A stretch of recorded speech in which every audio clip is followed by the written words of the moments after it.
Welcome. Yay, for those in the room, we love having you here. Makes it real and alive. And we can bring questions and thoughts into the room and explore them together. And for those that watch the recording, how fabulous that we have the technology that we can also capture this hour and this moment and put it out there, and that it is accessible. And yeah, we've now got our YouTube channel going, so there's a whole collection, and one can go back and see what's happened and what we've talked about in the past as well. So who are we? We are a group of conscious coaches. We call this our Power Hour, and we're a collective community space, and we call ourselves Sages, where it's about sharing what we do. You know, everyone's got a natural gift and talent towards something, often many things actually.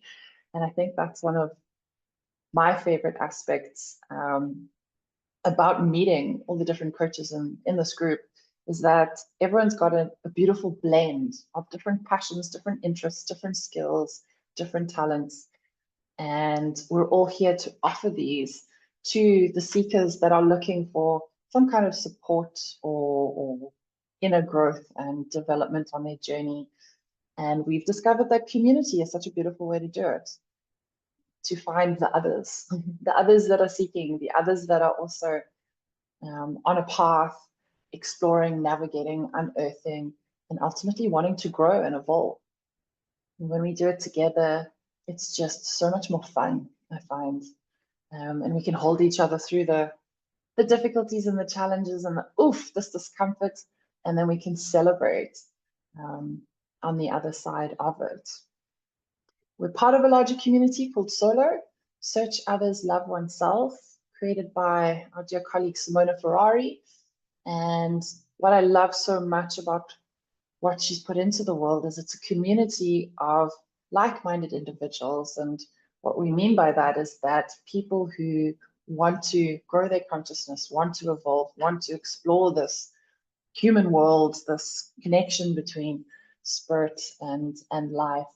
And Solo is a space where those that have things to offer and those that are looking, and some of us are both, can connect and can explore together. And what I love so much is that on this journey, it really does feel like community. Meeting people that are becoming friends, you know, friends, colleagues, we're working, we're collaborating together, we're spending time in a circle together, exploring someone else's offering. And it's a really, really special group of humans. Today, we've got our next stage, Svenja Krauer, an NLP coach and so much more, speaking about her unique gifts and offering to the world on this topic of unlocking your inner power and mastering the inner game. Something I discovered on my coaching journey was inner changes outer, and changing our inner changes our outer. Yet there's so much of the world pulling us out and trying to distract us. And do we give enough time and space to go inwards? And how do we do that even? Because there's a lot that's going on. So very excited to hear from you, Svenja, what you've learned, what you've explored, what you can share about how do we navigate that journey. So over to you. I will stop sharing and you can drive. Awesome. Thank you, Mary J. Thank you so much for the introduction. And thank you to Simona for, ultimately creating this space for us to come together and to learn and to grow. And so beautiful to see the faces here, some that I know, some that I don't. And to those that are watching the recording, really beautiful to be able to connect in the virtual space. So I'm just going to share my screen and then we can get kick-started.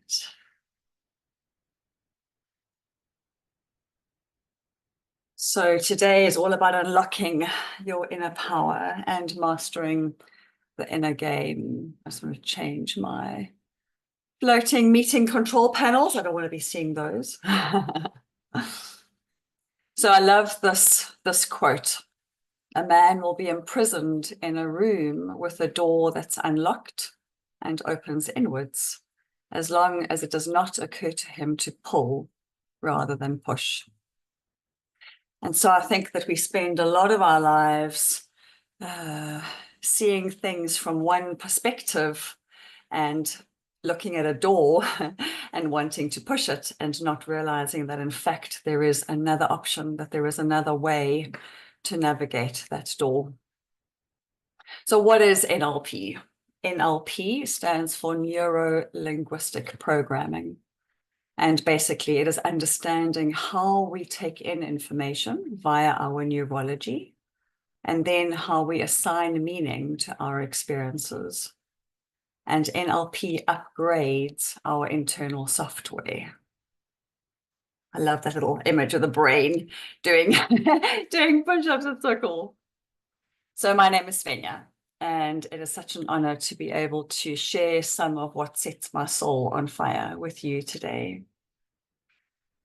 Why do some people seem to overcome life's obstacles with ease, whilst others remain stuck? What if the key to success, fulfillment, and transformation lies not in what we do, but in how we think, feel, and communicate with ourselves? How often do you question the conversations happening inside your own mind? What if those internal conversations are shaping not just your experience, but your entire reality? I'm here today because I believe that the power to change your external world begins with mastering your internal one. And I believe that the tools of neuro-linguistic programming can help to unlock that mastery.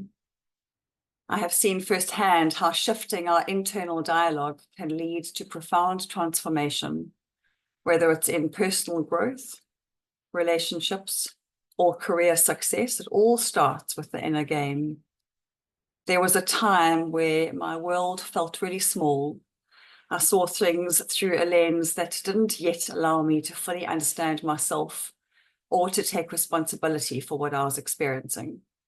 It felt easier to attribute the way my life looked and felt to external circumstances, as if I was just reacting to what was happening around me. Looking back, I realized how limiting that mindset was. And so today, I want to invite you to explore a perspective that you may not have considered before, a way of looking at your inner world that could shift how you see things around you. So let's go on a journey together. Imagine putting on a new pair of glasses, ones that offer fresh clarity and insight. Are you ready to try them on? What is your reality?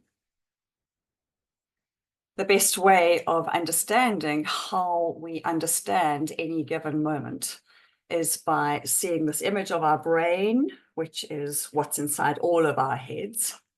And what comes at us from the outside, from the external, is our experience. And what happens is that we receive this experience through our senses, through our visual sense. What do we see? Through our auditory sense, what do we hear?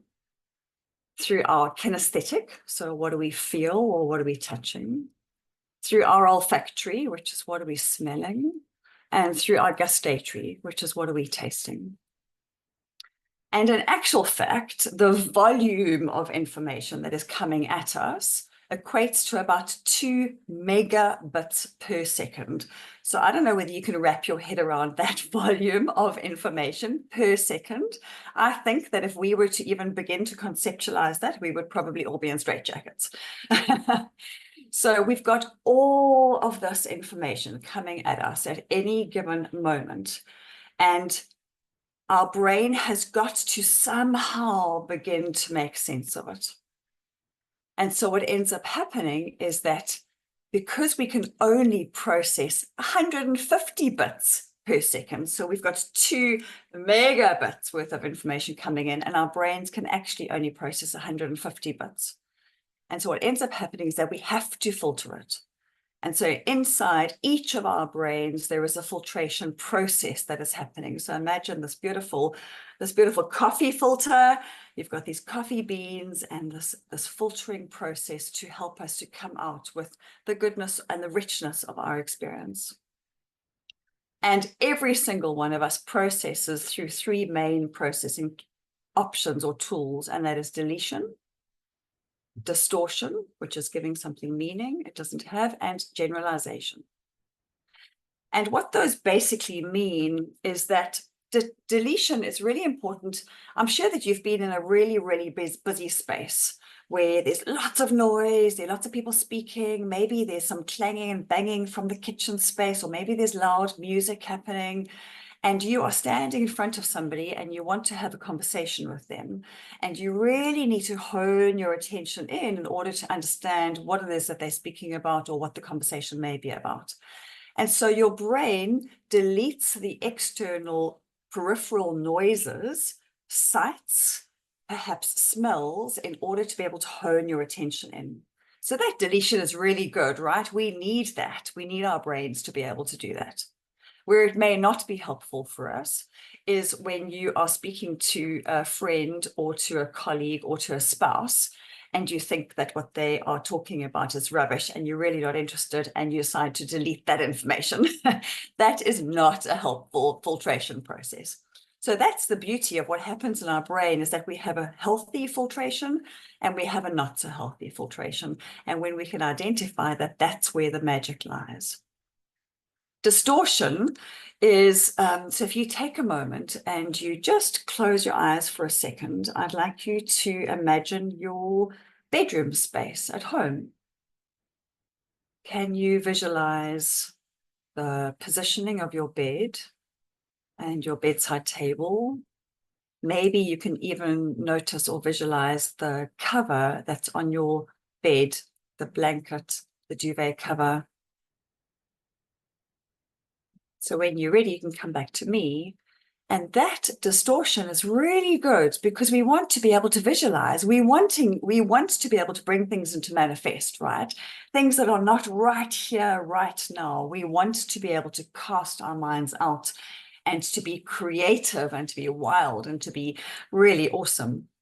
Where the distortion is not that helpful for us is when we distort how we see things based on our perspective. So for instance, I may be really irritated with my neighbor about the fact that they've been quite noisy lately. And so they come across and they want to have a conversation with me, and I distort the whole conversation because I'm irritated with them about previous stuff that's happened, but it's actually got nothing to do with the present. And then we've got generalization. And generalization is really helpful. I would assume and hope that you know that if you put a stove on and if you were to touch one of the stove plates, it would be hot, right? So we know that. We know that you put a stove plate on and it's hot. So the generalization, the healthy generalization, is that if you put a stove plate on anywhere in the world, it is going to be hot. Where it becomes not that helpful is that if I touch a stove plate once and it burns me, and I now create a view or a belief that all stoves are bad and I will never ever go near a stove again because it's going to burn me. So that generalization is not a helpful generalization. So all this information is coming at us at every second through all of our senses, and our brains need to make sense of it. And so our brains are filtering all of this information through deletion, distortion, and generalization. And your filters are different to my filters because the filters are driven by our values and beliefs, our memories, our cultural upbringing, our schooling, our past experiences, our meta programs, which is our default way of doing things, language, intention, agenda. Those are just some of the things that impact our filtration process. And so therefore, the way that Mary J is experiencing this moment right now is different to mine because her filtration process is different. So what do we do with this? I'm going to ask you to play a little bit of a game with me, and you can type your answers into the chat. And Mary J, if you could help me just read out what the answers are. So I'd like you to look at that. And I'm going to give you just a couple of seconds. And can you tell me how many Fs you see?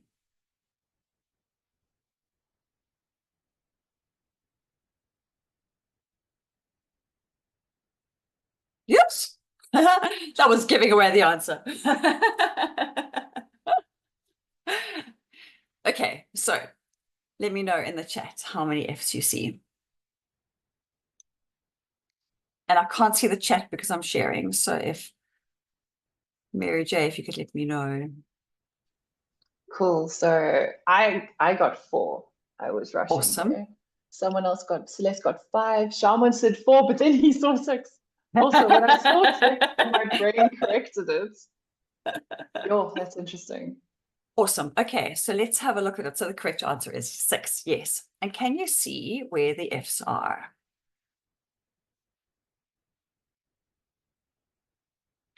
And so what will have happened in your brain is that when you read the question, how many Fs do you see? You would have focused on the hard F sound. And so that's what your brain is looking for. And so the of, and I'm guessing that most of you would have missed out the ofs, because the of sounds more like a V rather than the hard F. And so your brain was focused on finding the Fs that sound like an F and not the Fs that look like an F. That's just one of the fun ways that we can get to understand how simply our brains can delete, distort, and generalize things. So just to recap, we've got all of this information coming in at us through all of our senses. It's being filtered in our internal filtration process. And what that does is it creates an internal representation, which is how you are feeling in the moment, right? And what that feeling does is it generates a state. So the state is how you show up to others, which has an impact on your physiology. And then that determines your behavior.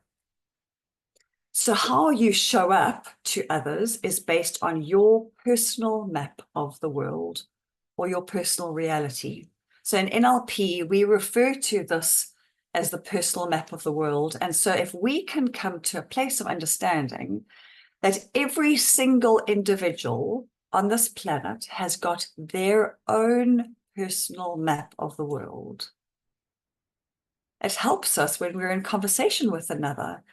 Because as much as we desperately want the other person to see things exactly the way that we see things, they cannot, because they are filtering the experience in a different way.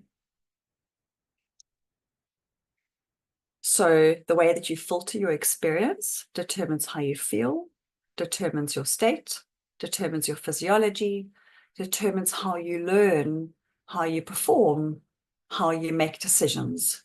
And that's what determines your results.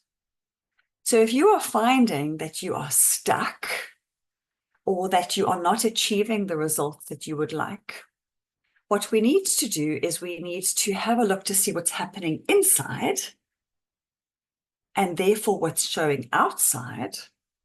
So this is just a beautiful kind of quick IR is internal representation, BMIR is behavioral manifestation of the internal representation. So that's what's being made visible on the outside. And in order to change these, we need to understand that everyone on the planet is responding to their life experiences based on their map of the world. And so therefore they are responding to their interpretation of each experience, not to the experience itself. And then what do we do with that? So in order to change who we are, or to change how we are behaving and or what our results are, we can reverse engineer it backwards. So if you want to change your results, you change how you learn, how you perform, and how you make decisions. And if you want to change how you perform, you change your state. And if you want to change your state, you change how you feel. If you want to change how you feel, you change your personal map of the world. And if you want to change your map of the world, you change your filtration process. And the way that we do that is by getting a deeper understanding of who we are, by understanding what our triggers are, by understanding the things that we do that perhaps are patterns, that are behavioral patterns, that are emotional patterns. And the more we get to understand ourselves better, the more we have the power to be able to change how we are processing each and any given moment. There's something written on my wall here. That's why I'm kind of peeking around the corner behind my laptop screen. It says, what we are not aware of controls us. What we are aware of, we have the ability to control. So it's all about developing awareness. So now, now you get to choose your state. And this model of understanding crash versus coach was developed by Robert Stilts, who's one of the co-founders of NLP, and he's one of the most prolific authors in NLP. He's phenomenal. If you want to dive into some really incredible NLP work, Robert Stilts is your guy. And he's really innovative with what he comes up with. And so basically he's come up with these I might call them anagrams, am I right? Which help us to understand our states. And remember, I said that our state is how we show up in the world, so how we are showing up to others. And he's broken them down into crash versus coach state. And so it's for us to notice what it feels like to be in crash, and then to be able to have the resources and the tools to move us from crash state into coach state. So let's just delve into what crash state is. So I'd like you to take yourself back to not too long ago time where you perhaps didn't feel fully on top of things. Maybe you had a conversation that was really uncomfortable.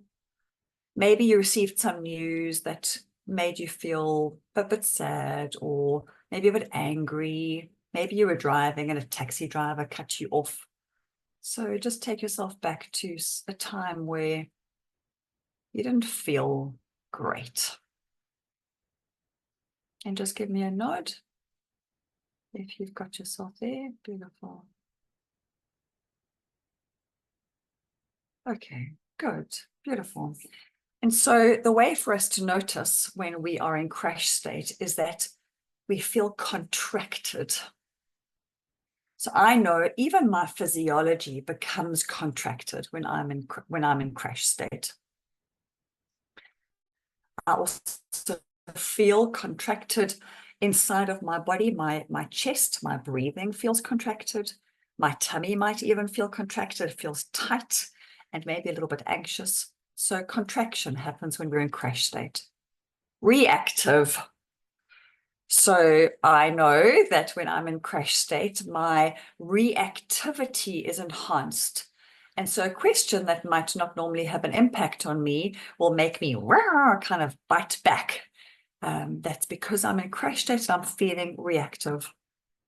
Analysis paralysis. I love this because we get ourselves looped in spirals, right? We analyze something over and over and over again, and we actually get ourselves looped into this paralysis spiral. So when we're in crash, we tend to just like churn over and over and over something. Separation, and this is quite a biggie, is that in crash state, we can either separate ourselves from loved ones or from the community or from family, or we could also feel separated within ourselves. So I have a sense of both when I'm in crash state. I feel separated from myself, and then I also separate myself from others. And the H stands for hurt or hatred. It could also be hurting. So what ends up happening is that when I'm in crash state, I would have more of a tendency to probably unintentionally or mostly unintentionally to hurt somebody, but it's just because of the state that I'm in, right? It's not coming from a hurtful place, but also I could be feeling really, really hurt inside. So just take a moment and just notice in this moment that I asked you to go back to, this feeling of not being on top of it. Can you notice which one of those you were perhaps feeling, or which ones you can identify with? And can you see how you went into crash state in that moment or in that time? And so being in crash state is normal. We are meant to fluctuate through our emotions. We are meant to feel the full spectrum of emotions. We are not meant to avoid anything. The intention, though, is not for us to stay in any one of them. And so if we go into crash state, we don't really want to be staying in crash state, because that's really not helpful. It's not helpful to ourselves in terms of achieving the results that we want. And it's also definitely not helpful to our connection with others. And so ideally, we would like to move from crash into coach. And so the C in coach stands for centered. So coming back into that space within yourself where you can feel grounded. You can notice how your breath really just brings you back into a beautiful space of calm. I can feel how my belly relaxes, my chest opens up a little bit. So I'm coming back into a space of feeling centered. And from that centered place, everything feels more resonant. My brain feels a bit calmer, means that I can have more adult to adult conversations. The O is open. So remember, in crash, we were feeling contracted. So in coach, we feel open. So my physiology opens up. I'm feeling open to suggestions. I'm feeling open to conversations with others. I'm feeling open to connections with others. The A stands for attending with awareness. So my attention, my ability to attend with awareness, my ability to be aware is that much more enhanced when I'm in coach state. The other C stands for connected. So remember, in crash, we were separated. So in coach, we are connected. I feel more connected within myself, and I feel more connected with others. I want to be part of the community. I want to be with my friends. I want to be with my family. And then the H stands for holding. And this is not only holding of others, because, you know, this term of holding space is quite a biggie that's being used quite a lot at the moment. We can hold space for others, but can you also hold space for yourself? And when you're in coach state, you have a greater ability to hold space for yourself. So noticing when you've ever been in coach state. Can you notice what that feels like in your body? Can you notice what that feels like in your physiology? Good, beautiful. Mary J is nodding. Celeste went off into a little bit of a thought there to reflect. Awesome. Beautiful. So now, what do you do with this? What do you do with this information, and why do you want to be doing this? And so the last little bit of information that I want to share with you is something called the Johari window. And the Johari window is this really beautiful tool that helps us to understand that there are aspects of ourselves that are blind spots and that are unknown. And in actual fact, that is where the growth zone is. That's where the growth lies. So if you look at the top left-hand quadrant, that's the open to self. So that's information that I know about myself, and it's what others know about me too. So you have information that you know about yourself and that others know about you as well. In the bottom left, there's the hidden self. So this is information that I know about myself, but that others don't know about me. And so it's good. It's good to have secrets about yourself in some ways. It depends on what those secrets are. But, you know, we all have these aspects and or things within ourselves that we know that nobody else knows. Where the gifts lie for us is on the right-hand side of the square, and that is the top right-hand quadrant, which is the blind self. So this is what others know about me and I don't know about myself. And I wonder whether you've ever asked somebody, can you share something with me about myself that I probably don't know? And in actual fact, there are some business owners that I know of, and they have regular staff meetings where around the table, they will share with each other what the other's blind spots are. And obviously it's done in a really beautiful, conscious, open-hearted, connected way so that the information is received from an open heart space and is heard from an open heart space. But how beautiful to be able to learn these aspects of ourselves that we don't even know are there. And in the bottom right-hand quadrant is the unknown self, or this is just the blind spot. What you don't know about yourself and what nobody else knows, but it doesn't mean that it's not there. So the fact that nobody knows about it does not mean that it's not there.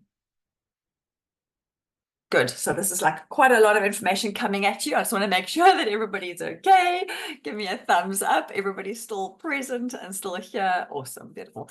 Mary J, just give me a time check if you don't mind. We are 12:36, so we're doing well for time. Amazing. Yeah, and I love this suggestion of yours to ask people for feedback. Something Yes. I've done a couple of times is on Facebook. I've actually asked my Facebook friends and gone like, describe me in like 3 words. Yes. And it's been incredible. And I did it a couple of years in a row. And I even created a spreadsheet and kind of categorized and collated. And sometimes it's surprising, like, oh, people perceive me like that. Sometimes it's very challenging and confronting. And other times beautifully validating, like, wow, people feel that way about me. It's a fun exercise. I love that. Yeah, I love that. Well done for doing that. It takes courage to hear from others these aspects of ourselves that we don't know about. And as you said, you know, sometimes they're beautiful. You're like, oh, that's so amazing.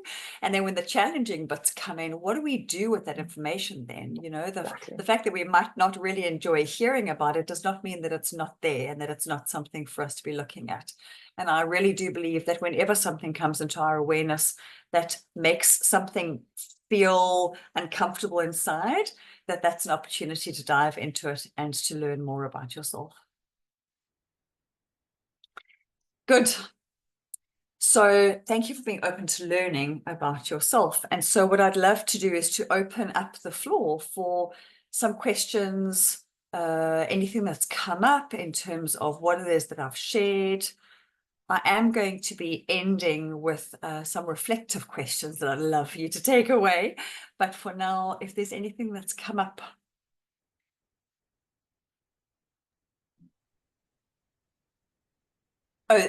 Mary J, I did want to share. So in NLP, we have presuppositions. So presuppositions are assumed truths. And if we take them on as a truth, then they really support us in terms of being better versions of ourselves. And I was actually going to share a whole thing, but I thought that it might just be too much to share about the presuppositions as well. But one of the presuppositions is there is no failure, there's only feedback. Yes. And so when we can look at not only, you know, when we receive feedback from others, but when we can look at life experiences and to notice that nothing that we have done is for naught. So even those like epic stumbles and falls have all been beautiful opportunities to learn and to grow and to step up and into better versions of ourselves. Totally. I mean, I once received feedback that I was unapproachable. And I remember being like, felt like I'd been stabbed in the heart. Sure. I'm manager of a team of like 6 people, and I'm always wanting to help and make myself available. But when we dissected it and I reflected on it, I was able to understand what I was doing that created the impact on other people to feel like I wasn't approachable. And it was to do with managing my own state, which was I'm working in an open plan office. I'm trying to focus on my work. I'm neurodivergent. So I'm wearing headphones. I'm listening to music. I'm hyper focusing. And then someone taps me on the shoulder and I turn with deer in the headlight eyes at them because you've broken my concentration. And so it created this assumption that they were disturbing me and they couldn't ask me questions. And it was very confronting to receive it. But when I sat with it And then I was like, well, what can I do about this? Because I don't want to be perceived in that way.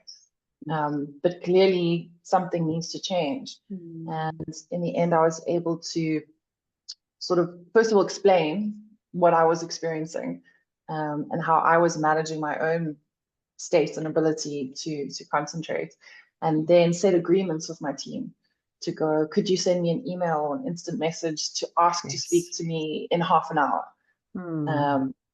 And I took it from that company to the next company I went to, where again, I found myself in an open plan office. And from the beginning could say to them, this is what I need to be able to work and concentrate. This is how I would love to help you and support you. Could we agree that this is the way that we navigate it? Amazing. Oh, I love that. Turned out okay. It was a lot to deal with at the time. Yeah, I'm sure.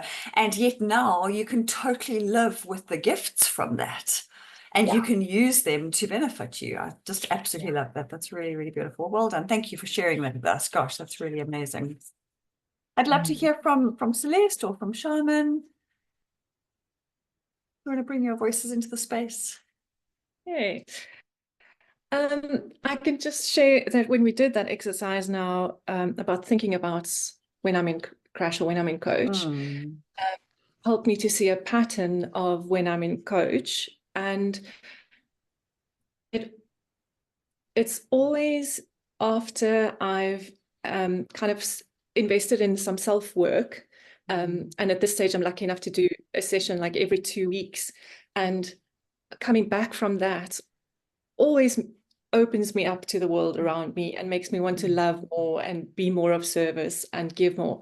So I think we often think that investing in ourselves is selfish, but as you all would know, it's the one thing that makes us more available to the world around us. So thank you for that reminder. I didn't connect that so before now. That's beautiful. Thank you, Celeste. Thank you for sharing that. You know, a couple of years ago, a friend of mine reframed selfish to self-full. And I love that, because how can we love ourselves enough to become self-full rather than this term selfish that's got like an edge to it, just because of the stigma, you know, attached to the word. Yeah, that's very good. Beautiful. Thank you, Celeste. Shaman. Hi. I think Celeste summed it up quite nicely, and also with me too in recent times, just like being more aware around. It's helped me to deal with a lot of stuff and some of the triggers and things, and see it's like all like kind of interrelated, if I could say that. So I know I'm babbling a bit, but I'm trying to get some point across. Thank you. Babble away. It's all good. Lovely to hear your voice. Thank you for bringing it into the space. It is that, you know, and so the more we can understand our inner world, the more we can have an impact on our outer world. And remember that this is all about unlocking our inner power. And we do that by understanding, one, that the way that we are processing any given moment is unique to us, because we are creating our own personal map of the world that looks very different to anybody else's. And then when we understand what kind of moving parts make up our personal map of the world, to then go, well, okay, great, this part works for me. I really love that. This part does not really work for me. So how can I tweak that? How can I shift that? How can I change that so that it does work for me? And that's how we begin to master the inner game. Yeah. So it's a lot. It's complex. Yes. Oh, yes, please. It is. What I hear more, because I'm just thinking, like, it's complex because you've got to learn to notice, first of all, that awareness of like, what state am I in? What am I feeling? What am I thinking? Like, what is going on here? And then being curious enough to question, how is that impacting what's happening out there? Yes. And that's a lot to own. Like, if I'm having a terrible experience with this person at home affairs right now, what about what's going on in me might be impacting that experience? Most of us don't want to own that. We don't want to take that on. Yes. But magic when we do. It is, totally. And the more we take on ownership of how we are feeling, the more it helps us to because we are only responsible for how we are feeling, right? Yes. Nobody is responsible for how I feel. You know, when my children say to me, "You made me feel in a certain way," I'm like, no. I can't make you feel in any way. That's your job. And that's the thing for all of us, right? Nobody can make us feel. Nobody is responsible for our reaction. Nobody is responsible for how horrible our life may be feeling at the moment. We have got to come to a place of taking ownership and taking responsibility.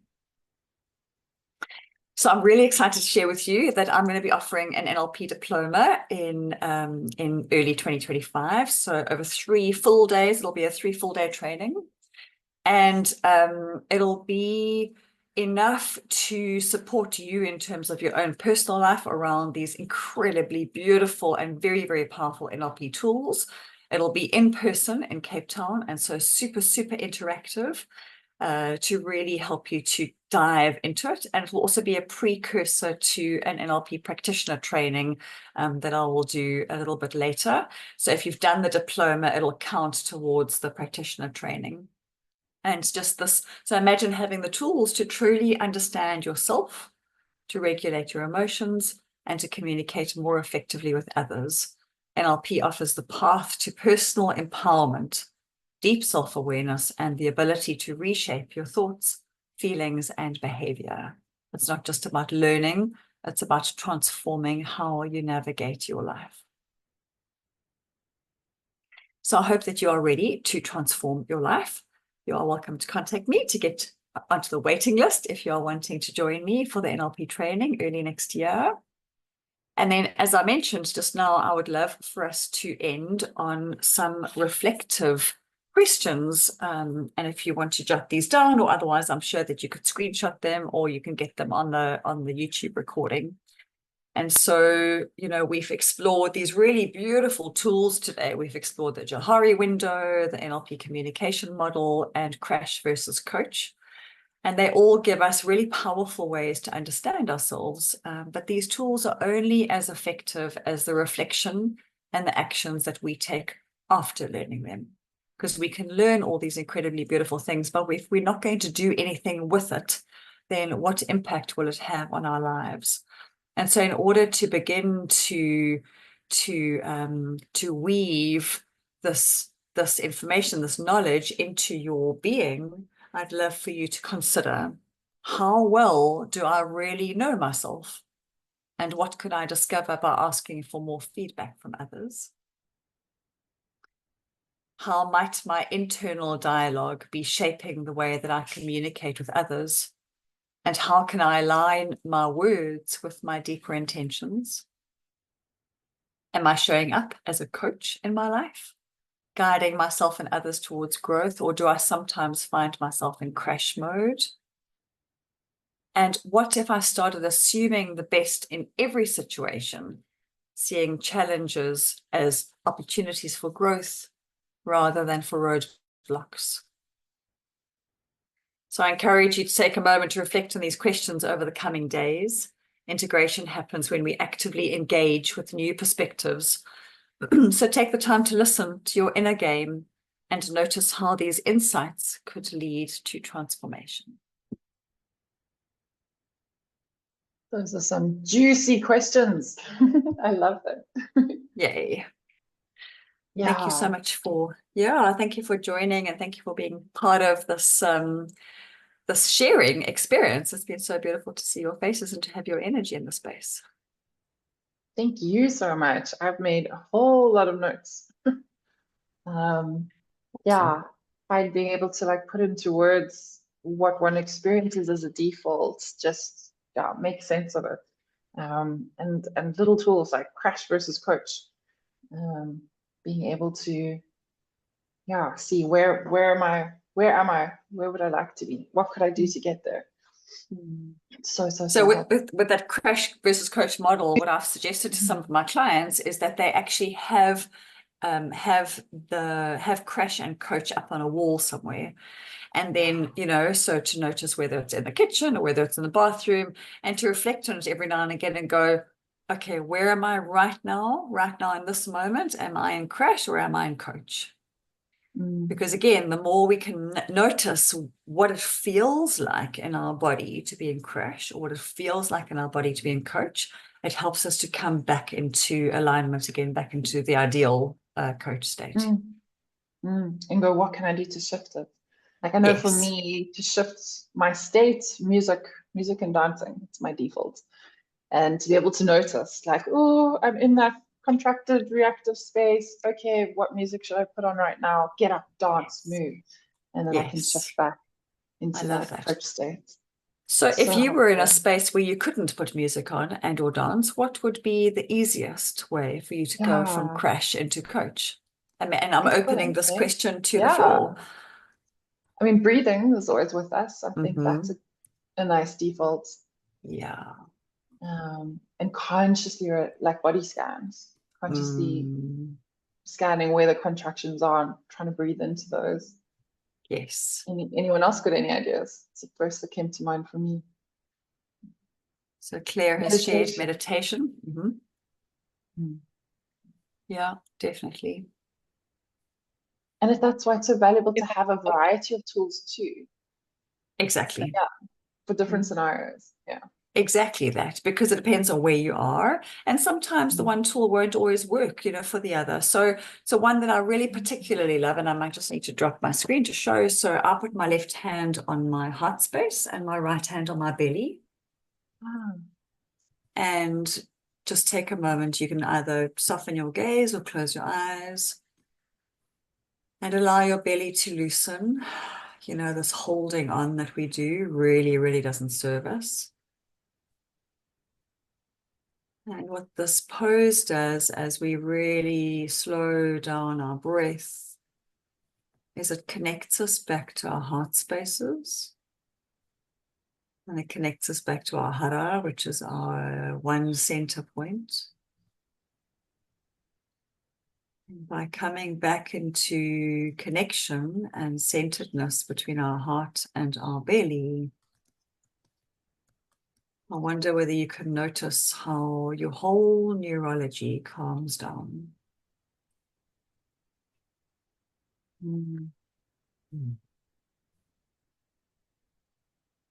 So that's a really beautiful and simple tool to use.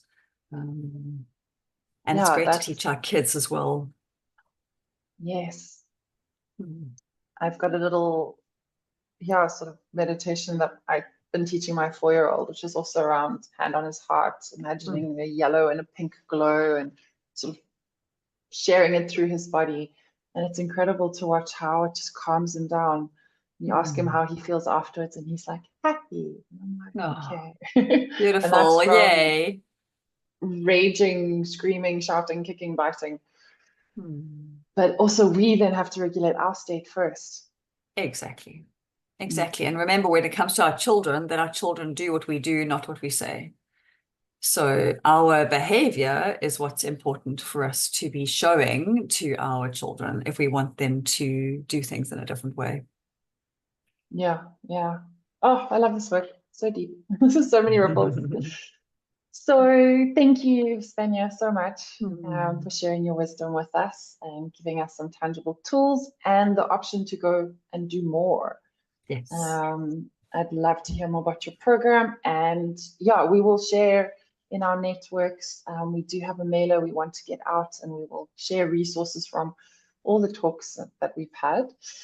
And of course, get in touch with Svenja directly if you want to ask questions. And the link to our YouTube channel is on the screen. So you can also come back to watch this again or watch any of the other videos that we have got there. And then in 2 weeks' time, we will be back, and we're going to be speaking to Josh on the topic of cultivating creativity and how to unlock creative potential. So that's also quite a juicy one. Yeah, that sounds amazing. I'm not creative. And I'm like, we're all creative. We just do it differently and uniquely, and we access it and cultivate it in different ways. So I'm excited to hear how he's going to share his journey and what can help us with that. Links are on the screen. Registration's open already, but we'll also post on social media and get a mailer out before then. And then the solo community, as a reminder as well, if you aren't already exploring and part of the solo community, please do join us.